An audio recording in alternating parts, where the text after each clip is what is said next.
3,000 Philistines on the roof. I can hear them laughing. I can feel the floor shake every time they stamp their feet.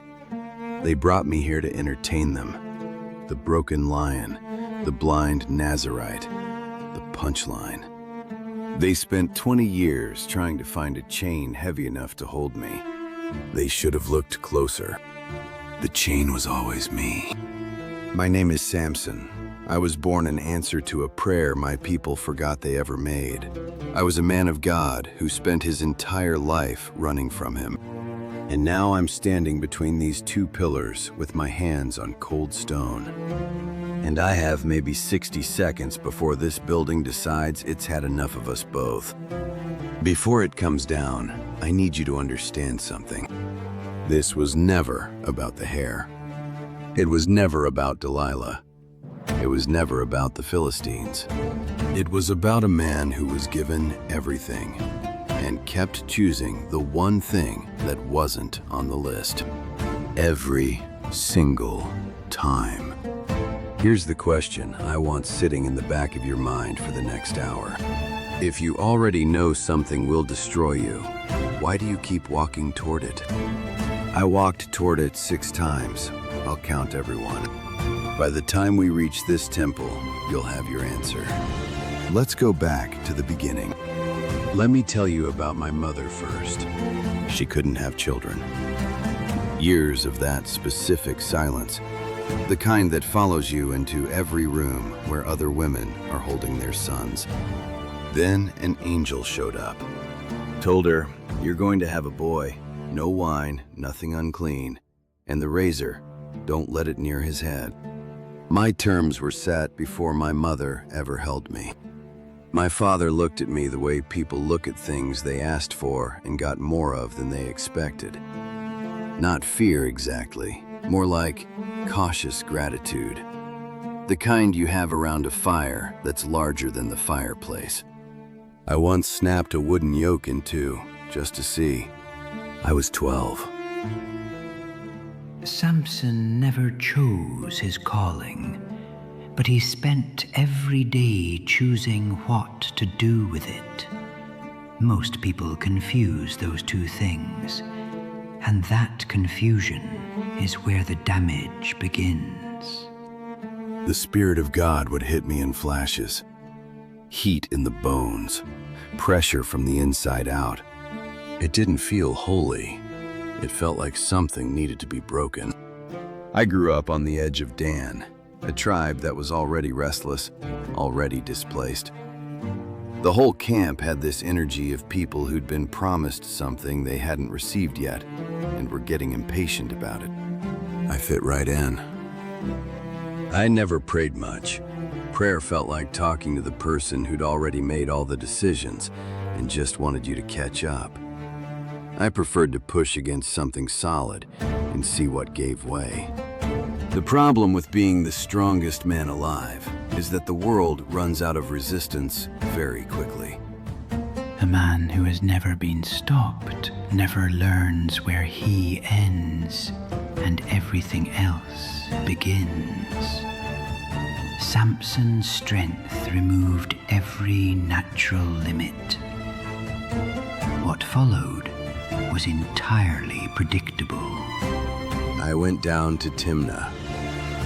4 words. They started everything. I saw a Philistine woman there. She had something in her eyes, not softness, a kind of sharpness, like she was deciding whether I was interesting. I went home and told my father, "Get her for me. She's the one I want." His face did the thing it always did, the careful look. He said, "Are there no women among our own people?" I said, "She's the one." I wasn't being rebellious. I was being honest. I have never been particularly good at wanting the safe thing. His weakness was never women. It was appetite dressed up as instinct. He called impulse discernment and paid the difference every time. On the road to Timnah, a young lion came out of the vineyards at me. No warning, Just teeth, noise, and weight. The spirit hit me the way it always did, suddenly, from the inside out. I grabbed the lion with my bare hands and tore it apart, like tearing bread. No sweat, no weapon, just the specific, terrible ease of it. I didn't tell my parents. Maybe because it would have made my father more afraid of me. Maybe because I'd started to enjoy having things that were only mine. I walked into Timnah with lion blood on my hands that nobody could see. That should have told me something. Every secret Samson kept became a tool someone eventually used against him. Secrecy felt like ownership until someone else found the key. I married her. 7 days of feasting, 30 Philistine men at the table, watching me the way you watch something you want to figure out. I got bored on day 2, I'll be honest. So I made a riddle. Out of the eater came something to eat. Out of the strong came something sweet. Honey in a lion's carcass. Nobody was solving that without the backstory. I bet them 30 sets of fine clothing, 7 days. They had no idea. So they found my wife and said, "Get the answer, or we burn your father's house with you in it." She cried at me for 7 days, every day. The same tears, the same question. I held out for 6. On the 7th day, I told her. She told them. They came to me on the last day with the answer in their mouths and this particular look on their faces. The look of people who cheated and feel like they won. I said, "If you hadn't plowed with my heifer, you wouldn't have solved my riddle." The spirit hit me. I went to Ashkelon. I killed 30 men, took their clothes, paid my debt. Then I went home to my father's house, and I left my wife behind. He gave his secret to someone who was afraid. Fear is never a safe place to store what matters. He learned this. Then he forgot it. Then he learned it again. I went back for her. Later, when the anger had cooled to something manageable, I brought a young goat. I thought, we can pick this back up. Her father met me at the door. He said she was already married to my companion. He'd assumed I was done with her. He offered me her younger sister. I looked at him for a long moment. Then I said, "This time, when I do damage to the Philistines, nobody can say I didn't have a reason." I caught 300 foxes, tied them in pairs, tail to tail, fastened a lit torch to each pair. Then I let them go into the grain fields. Everything burned. Grain, vineyards, olive orchards, all of it. This is vengeance dressed as justice. Samson's anger never stopped at its target. It kept going until it ran out of things to burn, including things that weren't his enemies. They killed my wife and her father in return. So I killed a great many of them. The Philistines moved against Judah. 3,000 men of Judah came to me at the rock of Edom. They said, "Don't you know the Philistines rule over us? What have you done to us?" I said, "What they did to me, I did to them." They said, "We've come to bind you, to hand you over." I said, "Swear you won't kill me yourselves." They swore. I let them tie me with 2 new ropes. Let them walk me down to Lehi. I knew exactly what I was doing. When they came at me, the spirit hit so hard, the ropes became like burnt thread. I found a jawbone, fresh, still strong. 1,000 men fell that day. Count to 1,000 sometimes.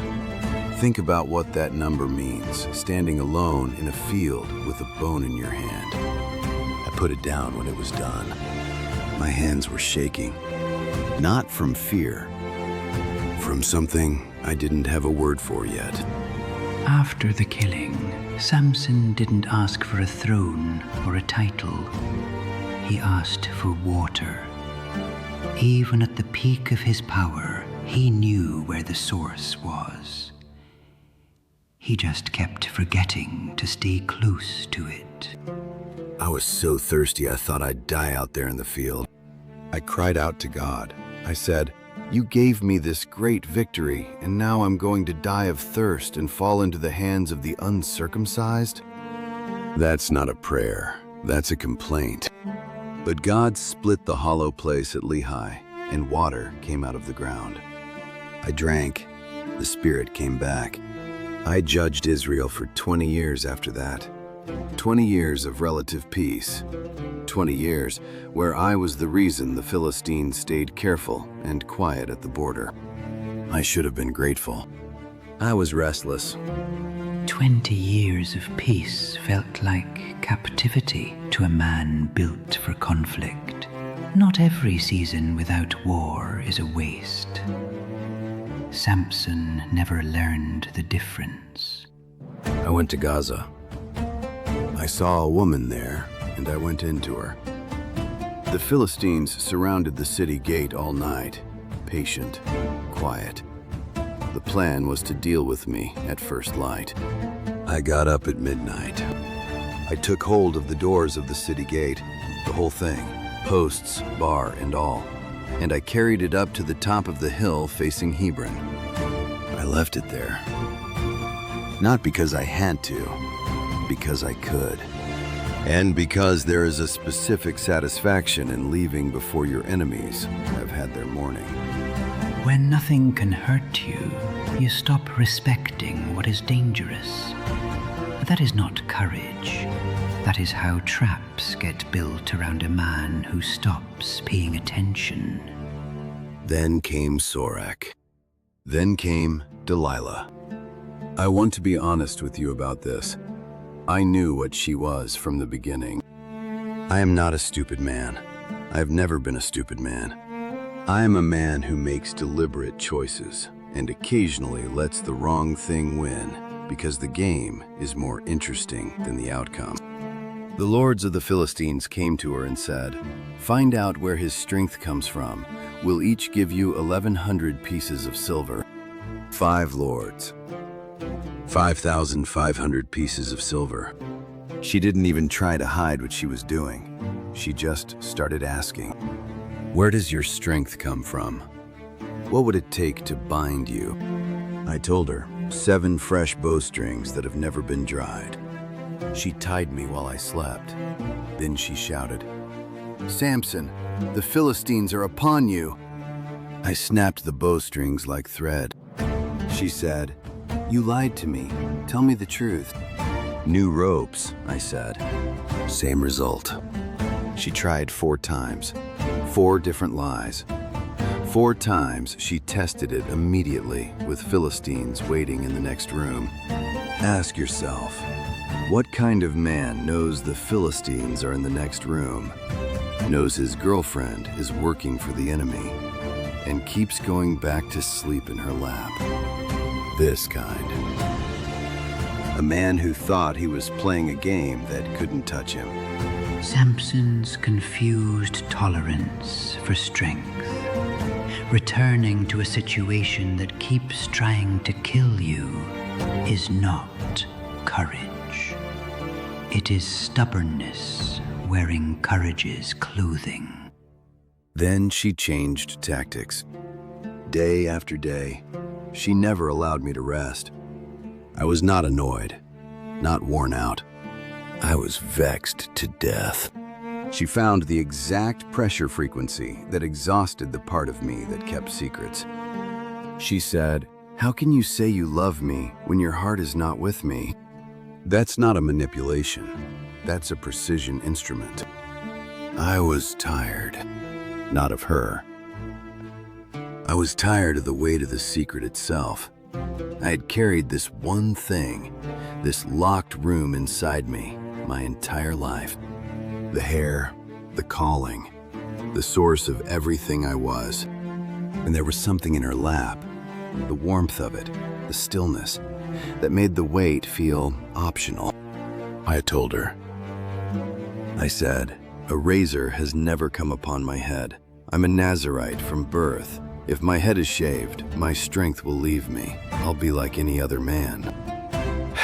I fell asleep. I felt lighter than I had in years. He didn't tell her because he was foolish. He told her because he was tired of being the only one who knew. That kind of tiredness is its own trap, and it is not weakness. It is what being human costs. She called the man. He came with a razor. When I woke up, she said, "Samson, the Philistines are upon you." I got up the way I always got up, ready. And I felt nothing. Where the heat used to live, where the fire and the marrow was, empty. I did not know that God had departed from me. Those are the saddest words in my entire story. I did not know. They took me. They put out my eyes in Gaza, bronze fetters, prison house. They made me grind wheat like a mill animal. The strongest man who ever lived, pushing a wheel in circles in the dark. The most dangerous place is not the prison. It is the moment just before it, when a man no longer has the power to handle what he is in and does not yet know it. The moment Samson realized was barely enough for what came next. The Philistines threw a great celebration for their god Dagon. They said, "Our God has delivered Samson into our hands." They called for me to be brought out to entertain them. 3,000 people on the roof alone, every lord, every lady, everyone who had ever flinched at my name, gathered in one building to see what I'd become. A boy was leading me by the hand. I asked him to put my hands on the pillars. I said, "Let me rest against them." He placed my hands on the two middle pillars, the ones the whole building rested on, and I prayed. I have prayed twice in my recorded life. Once in the desert after Lehi, when I was dying of thirst. Once here. Neither prayer was elegant. Neither one sounded like a man who had spent his life in close communion with God. They sounded like a man who'd been away a long time, showing up at the door with no appointment and no apology. I said, "Lord God, remember me. Strengthen me just this once. Let me die with the Philistines. Just this once." A lifetime of strength, 20 years of judgment, hundreds of Philistines. And my final prayer was, just this once. I pushed with everything I had. The building came down on the lords, on the people, on everyone in it. The dead I killed at my death were more than the dead of my entire life. My family came. They took my body. They buried me in the tomb of my father, Manoah. That is how it ended. Not in triumph, not in shame. Somewhere between the two, which is probably the most honest place a complicated life can land. Samson was not the hero Israel deserved. He was the one it got. He broke things, loved the wrong people, ran from his calling and toward his appetite. And God used him anyway. That is less a story about Samson's strengths and more a story about what purpose looks like when it refuses to quit on a person, even when that person has given it every reason to. The question he couldn't answer in life. If you know something will destroy you, why do you keep walking toward it? The answer is in the rubble. He stopped walking toward it when he finally stopped running from the thing that was actually holding him together. If this story did something to you, good. It's supposed to. There's a free study guide in the description. 12 lessons from this story. All of them, the kind that are uncomfortable enough to be useful. Go get it. It's free. No catch. The next story is already coming. David's is worse than mine, if you can believe that. Subscribe. You'll want to be there when he starts talking.